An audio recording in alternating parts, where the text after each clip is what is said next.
अय्यूब अध्याय 10। मेरा प्राण जीवित रहने से उकताता है, मैं स्वतंत्रतापूर्वक कुड़कुड़ाऊंगा और मैं अपने मन की कड़वाहट के मारे बातें करूंगा। मैं परमेश्वर से कहूंगा, मुझे दोषी न ठहरा।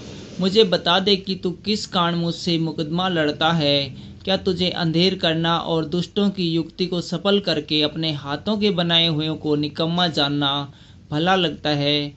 क्या तेरी आंखें देहधारियों की सी है और क्या तेरा देखना मनुष्य का सा है? क्या तेरे दिन मनुष्य के दिन के समान है या तेरे वर्ष पुरुषों के समय के तुल्य है?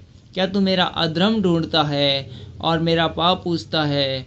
तुझे तो मालूम ही है कि मैं दुष्ट नहीं हूँ और तेरे हाथ से कोई छुड़ाने वाला नहीं। तूने अपने हाथों से मुझे ठीक रचा है और जोड़ कर बनाया है, तो भी मुझे नष्ट किए डालता है। स्मरण कर कि तूने मुझको गूंथी हुई मिट्टी के समान बनाया है। क्या तू मुझे फिर धूल में मिलाएगा? क्या तूने मुझे दूध के समान उंडेल कर और दही के समान जमा कर नहीं बनाया? फिर तूने मुझ पर चमड़ा और मांस चढ़ाया और हड्डियां और नसें गूंद कर मुझे बनाया है। तूने मुझे जीवन दिया और मुझ पर करुणा की है और तेरी चौकसी से मेरे प्राणों की रक्षा हुई है। तो भी तूने ऐसी बातों को अपने मन में छिपा रखा। मैं जान गया कि तूने ऐसा ही करने की ठान लिया था। यदि मैं पाप करूं तो तू उसका लेखा लेगा और अधर्म करने पर मुझे निर्दोष न ठहराएगा। यदि मैं दुष्टता करूं तो मुझ पर हाय। यदि मैं धर्मी बनूं तो भी मैं सिर न उठाऊंगा, क्योंकि मैं अपमान से भरा हुआ हूँ और अपने दुख पर ध्यान रखता हूँ। और चाहे सिर उठाऊं तो भी तू सिंह के समान मेरा अहेर करता है, फिर मेरे विरुद्ध आश्चर्यक्रम करता है।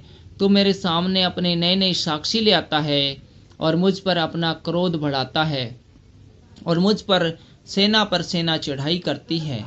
तूने मुझे गर्भ से क्यों निकाला? नहीं तो मैं वहीं प्राण छोड़ता और कोई मुझे देखने भी न पाता। मेरा होना न होने के समान होता और पेट ही से कब्र को पहुंचाया जाता। क्या मेरे दिन थोड़े नहीं? मुझे छोड़ दे और मेरी ओर से मुंह फेर ले कि मेरा मन थोड़ा शांत हो जाए, इससे पहले कि मैं वहां जाऊं जहां से फिर न लौटूंगा, अर्थात अंधियारे और घोर अंधकार के देश में, जहां अंधकार ही अंधकार है और मृत्यु के अंधकार का देश जिसमें सब कुछ गड़बड़ है और जहां प्रकाश भी ऐसा है जैसे अंधकार।